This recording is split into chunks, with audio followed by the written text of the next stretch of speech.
So we're getting mic'd up here. Showtime! Oh my goodness. I'm about to go on stage.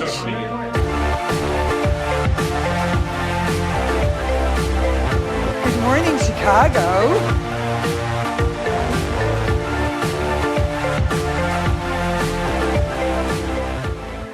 I firmly believe that the fact that so many of us are in pain is because we know there's something wrong in the world.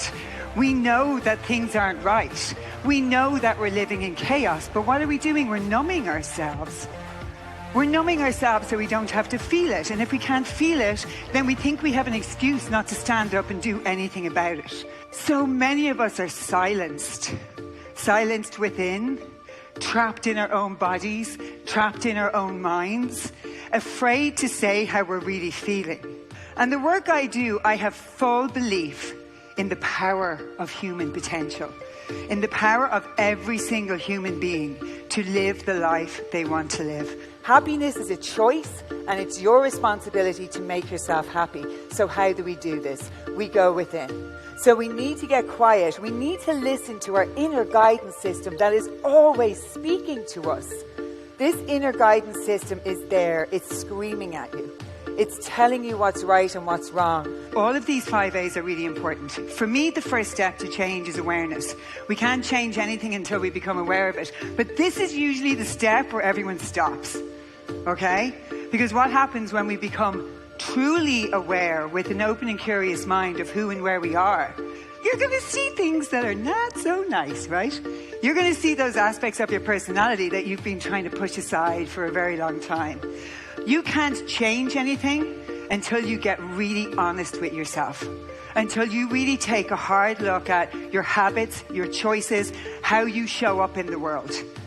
You cannot change unless you get real with yourself.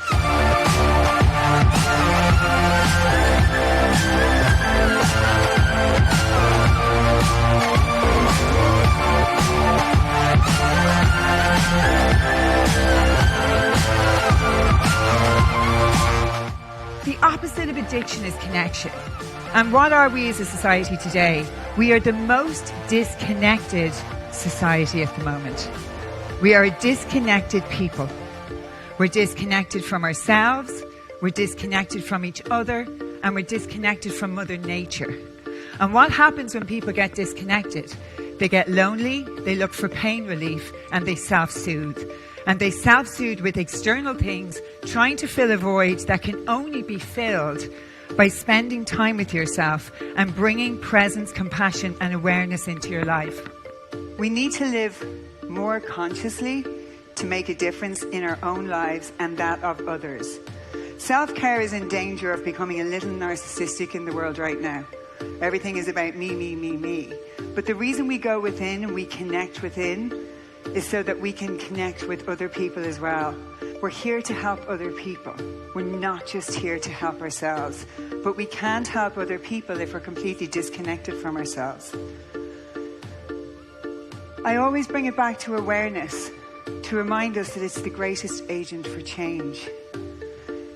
The only way we can know our emotional triggers, embrace our intuition, practice self-discipline, and most importantly, set boundaries for ourselves, is if we are aware and present of who we are and how we're living and how we're showing up in the world. There is no other way to change unless you get to know yourself. The only relationship that you will ever have in this life that's constant is the one with yourself. Every other relationship will come and go. Your partners, your parents, your children. So does it not make sense to work on the most important relationship first? But we have to integrate those parts of us. We have to sit with them. We have to feel them. We have to live through them.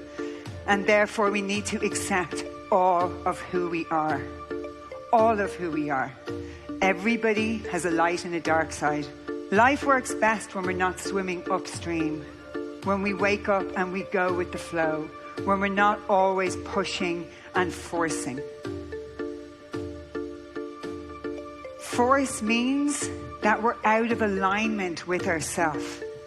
We're not connected to who we really are.